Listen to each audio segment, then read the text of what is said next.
అసలు మహిళా సమస్యలపైన ప్రతిపక్ష వైకాపాకే చిత్తశుద్ధే లేదంటుంది. పబ్లిసిటీ పిచ్చెక్కువగా ఉండే మన అనితక్క రోజాని తిట్టే పబ్లిక్ ఫిగర్ అయిపోయావుగా అంటే నేల చూపులు చూసి నవ్వుకుంటుందిలే. కాల్ మనీ పథకం మీరేగా పెట్టిందంటే మేమే పెట్టామంటూ వాక్యాలు కూడా చేస్తుంది.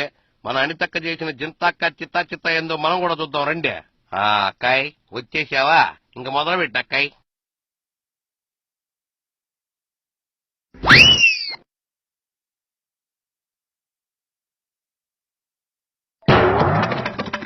ఏందక్కాయ్, నేను నీతో మాట్లాడదామని వస్తే నువ్వు సిగ్గుపడతా అంటే వెనక నుంచుంటావేంది? కూసింత గొట్టాల ముందుకురా.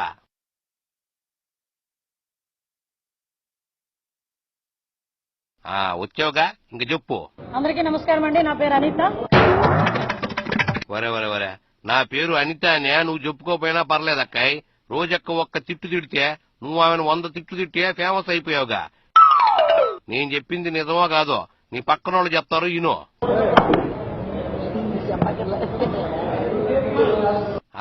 పక్కోళ్ళందరికీ తెలుసని చెప్పారుగా.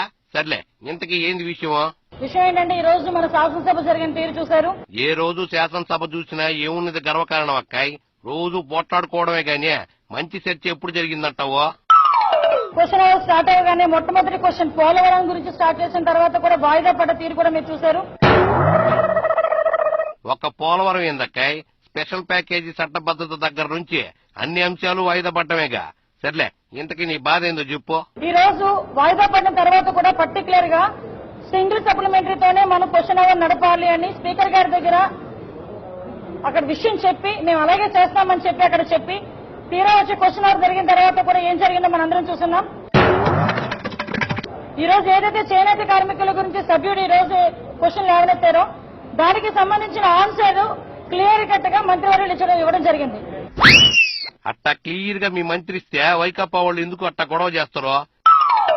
ఇంతకీ మంత్రి ఏం సమాధానం చెప్పాడు నువ్వు చెప్పు. ఈ రోజు వరకు చేనేత కార్మికులకి ఎంతవరకు చేశాము, ఎన్ని లక్షల మంది, ఎన్ని వేల మందికి ఈ రోజు పెన్షన్లు ఇస్తున్నాము, అన్ని విషయాల్లోనూ కూడా చేనేత కార్మికులకి ప్రభుత్వం ఏ రకంగా అన్ని రంగాల్లోనూ అభివృద్ధి చేస్తుందన్న విషయం. ఏదే ఆ చివరి ముక్కలు మళ్లీ చెప్పు. ఎన్ని లక్షల మంది, ఎన్ని వేల మందికి ఈ రోజు పెన్షన్లు ఇస్తున్నాము, అన్ని విషయాల్లోనూ కూడా చేనేత కార్మికులకి ప్రభుత్వం ఏ రకంగా అన్ని రంగాల్లోనూ అభివృద్ధి చేస్తుందన్న విషయం. నిప్పాసు గల చేనేత అంటేనే ఒక రంగం, వాళ్ళని అన్ని రంగాల్లో అభివృద్ధి చేస్తానంటావేంది? కొంపదేసి చేనేతల్ని ఆ రంగంలో ఎందుకో మిగతా రంగాల్లో వెళ్లమని ప్రోత్సహిస్తున్నారా ఏంది? సరే, మీరు ఈ సమాధానం చెప్పిన తర్వాత సభలో ఏమైంది? తర్వాత జగన్మోహన్ రెడ్డి గారు నేను మాట్లాడతాను, నాకు మైక్ ఇవ్వండి అంటే మీరు చేనేతల్ని వేరే రంగాలకు వెళ్లిపోమ్మనేసరికి వైకాపా చిన్నోడికి కోపం వచ్చుంటది. అందుకే స్పందించడానికి రెడీ అయి ఉంటాడు. అసలు చేనేత సమస్యపై ప్రతిపక్ష నేత జగన్ మాట్లాడొద్దంటే ఎట్టా? ప్రతి ఒక్క క్వశ్చన్ కి కూడా ఆయన ఎంటర్టైన్ అవ్వడం ఆయనకు బాగా అలవాటు. మీరు ఆ పార్టీలో మాట్లాడే రోజా, శివిరెడ్డి లాంటి వాళ్ళందరిపైన సస్పెన్షన్ వేటేస్తూ చివరికి చిన్నోడిని కూడా మాట్లాడొద్దంటే ఎట్టా? అంతకాడికి వాళ్ళని సభను రానివ్వడం ఎందుకంటావో? అందరినీ రోజాని చేసినట్టు సంవత్సరాల తరబడి సస్పెండ్ చేస్తే ఎవరు మాట్లాడకుండా ఉంటారుగా. అయినా నువ్వు చిన్నోడిని మాట్లాడొద్దండం న్యాయమేనా? అంటే కనీసం వాళ్ళ సభ్యులకి సెకండ్ సప్లిమెంటరీ కనీసం వాళ్ళ సభ్యులకి ఎవరైనా వాళ్ళ సభ్యులకి ఇవ్వడం లేదనే నువ్వు అట్టా ముసల కన్నీరు గారిస్తే ఎట్టా? సర్లేగానే ఆయన మాట్లాడకుండా ఉండాలంటే ఓ ప్లాన్ చేస్తావా? రోజాని సభకు రానివ్వమనే నువ్వు స్పీకర్ కి చెప్పు. అప్పుడు చిన్నోడు మాట్లాడకుండా రోజానే మాట్లాడిస్తాడు. ఏతంటావు? నేను పరిష్కారం చెప్తే అట్టా మాట్లాడకుండా ఉంటే ఎట్టా? సైకిల్తో అన్నా ఏదో ఒకటి చెప్పు. ఈ ప్రెస్ మీట్ కాగానే ఆ పని చెయ్యి. సరే, ఇంతకీ నీ ఫైనల్ బాధ ఏందో చెప్పు.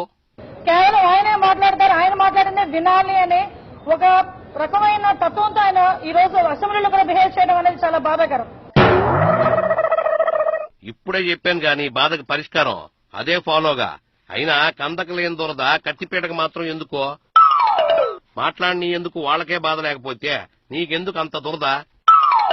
అయినా మీ వాళ్లల్లో మంత్రులు చంద్రం తప్ప ఎవరు మాట్లాడతారు చెప్పు. సర్లేగానే ఇంకేమైనా బాధలున్నాయా? ఇంకొక విషయం ఏంటంటే మేము బాధపడుతుంది, వామ్మో, కడుపులో ఇన్ని బాధలు పెట్టుకోబట్టే నువ్వు ఇట్టా ఉన్నావు. అట్టా కడుపులో పెట్టుకోకూడదు, కక్కేయి. కేవలం ప్రతిపక్ష నాయకుడికి ఆల్రెడీ సింగిల్ సప్లిమెంట్ అయిపోయిన తర్వాత ప్రతిపక్ష నాయకుడు నాకు మైక్ ఇవ్వలేదు కారణంగా మీరు వెళ్ళి పోడియం దగ్గరికి వెళ్ళి గొడవ చేయండి, అని వాళ్ళ సభ్యులకు చెప్పడం మనం అందరం చూసాం. కేవలం సభ్యులు కూడా కేవలం అదే పద్ధతిలో ఈ రోజు అక్కడికి వెళ్లి పోడిన గొడవ చేశారు. అయినా చిన్నోడికి కుర్చీ ఎట్టు దక్కకుండా చేశారో, కనీసం మైకైనా కాసింత ఎక్కువ చేపిస్తే మీదేం పోయింది?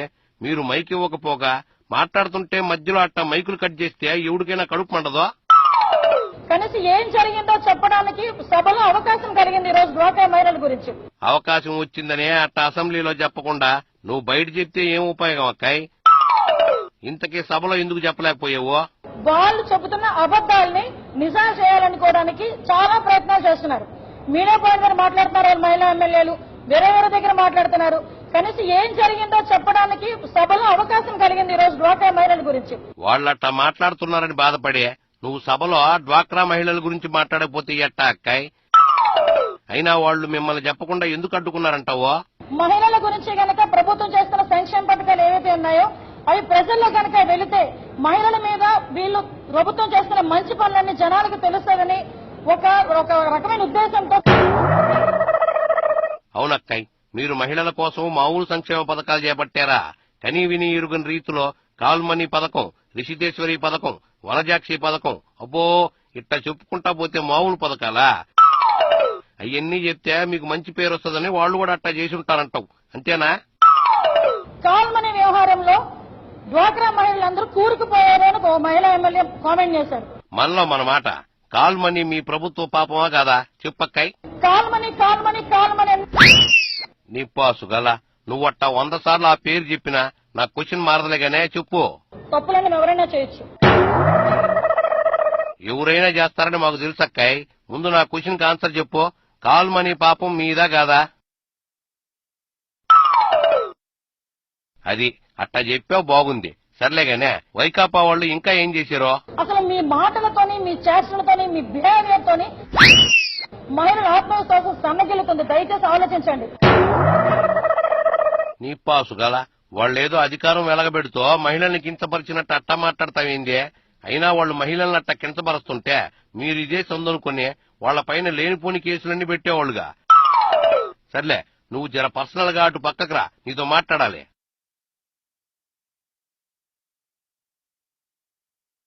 వచ్చావా? వచ్చావుగా. సర్లేగానే రోజా నీకు క్షమాపణ కోరతా లెటర్ ఇచ్చింది కదా, రోజాని క్షమిస్తావా లేదా? క్షమాపణ చెబుతాను అని చెప్పి లెటర్ ఇచ్చారు ఆవిడ అసెంబ్లీలో. క్షమాపణ చెబుతాను అని. వరే దీన్నే కదా కోడిగుడ్డు మీద ఏకలు బేకడం అనేది. అయినా క్షమాపణ చెప్తాను అని లెటర్ రాస్తేనే తప్పు చేసి క్షమాపణకి రెడీ అయినట్టే కదా. దీన్ని కూడా నువ్వు రాజకీయం చేస్తే ఎట్టా? ఇంతకీ క్షమిస్తున్నావా లేదా అది చెప్పు. శాసనసభలో ఎంత హుందాగా మాట్లాడడం అన్నది ఒక ఎత్తు అయితే, అంత నోరు అదుపులో పెట్టుకోవడం అన్నది కూడా ఇంకొక ఎత్తు. వామ్మో, నువ్వు నీతులు చెప్తుంటే దెయ్యాలు వేదాలు వల్లిచ్చినట్టుందక్కాయ్. అయినా రోజా నిన్ను తిట్టగానే నువ్వు బుద్ధుడు లెక్క మౌనంగా ఉన్నావా ఏందే? ఆ ఒక్కడి తిడితే నువ్వు 100 తిట్లా, ఇప్పుడు నీతులు మాట్లాడితే ఎట్టా? ఫైనల్ గా ఏమంటావు చెప్పు. ఈ రోజు సభలోకి వచ్చి డైరెక్ట్ గా మాట్లాడచ్చు కదా, నేను ఏ తప్పు చేయలేదు అని మాట్లాడడం అనేసి. వరే రోజా సభకొస్తేనేమో మార్షల్ని పెట్టి అడ్డుకుంటారు, రాకపోతేనేమో రాలేదంట పెడబొబ్బలు పెడతారు. మీతో ఎట్ట ఏగేది? ఇంతకీ రోజా సభకొస్తానని క్షమించమంటే క్షమిస్తావా లేదా? నగరి ప్రజల ప్రయోజనాల దృష్ట్యా రోజా గారు నిజంగా మనస్ఫూర్తిగా క్షమాపణ చెప్తే స్పీకర్ గారికి దానికి ఒబే చేస్తే నేను ఒబే చేయడానికి సిద్ధంగా ఉన్నాను. వామ్మో, వచ్చే ఎన్నికల్లో మీ బాసు నిన్ను రోజాకి యాంటీగా నగిరి నుంచి పోటీ చేయమన్నాడా ఏందా? నగిరి ప్రజలను ఐస్ చేస్తున్నావా? అది కూడా ఒకసారి ఆలోచించవలసిన విషయం. మొత్తానికి ఆలోచించాల్సిన విషయమేనని నిజం చెప్పావుగా. ఇంక చాలేమ్మా, బయలుదేరు.